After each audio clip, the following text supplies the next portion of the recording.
Hello friends, welcome to Sushma சமையல். இப்போ ஒரு மிக்ஸி ஜார் வச்சுட்டு அதில் 2 டேபிள் ஸ்பூன் அளவுக்கு தேங்காய் துருவல் சேர்த்துக்கோங்க. கூடவே 5 பூண்டு பல் சேர்த்துக்கோங்க. இதை கொஞ்சம் கரகரப்பாக அரைச்சி எடுத்துக்கோங்க. இப்போ ஒரு கடாயில் 3 டேபிள் ஸ்பூன் எண்ணெயை சூடு பண்ணிக்கோங்க. இது கூட 1/2 டீஸ்பூன் கடுகு, 1/2 டீஸ்பூன் சீரகம் சேர்த்துக்கோங்க.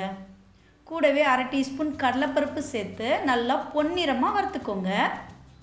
இப்போ இது கூட ஒரு பெரிய வெங்காயம் சேர்த்துக்கோங்க. 3 பச்சை மிளகாய் சேர்த்துக்கோங்க. கொஞ்சமாக கருவேப்பிலையும் சேர்த்துக்கோங்க. வெங்காயத்தை நல்லா கண்ணாடி பதத்துக்கு வதக்கிக்கணுங்க. இப்போது இது கூட 1/4 கிலோ அளவுக்கு கத்திரிக்காய் சேர்த்துக்கோங்க. கூடவே 1/4 கிலோ அளவுக்கு உருளைக்கிழங்கையும் சேர்த்துக்கோங்க. இதை நல்லா மிக்ஸ் பண்ணிக்கோங்க.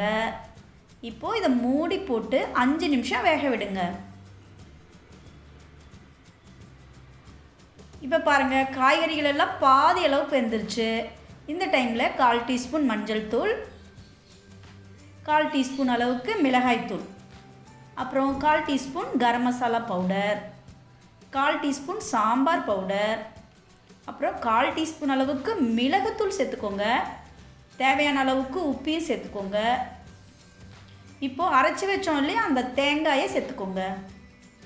இப்போ இது எல்லாத்தையும் நல்லா மிக்ஸ் பண்ணிக்கோங்க. மிக்ஸ் பண்ணிவிட்டு அப்படியே 5லேருந்து 7 நிமிஷம் வரைக்கும் நல்லா மொறுன்னு வறுத்துக்கோங்க.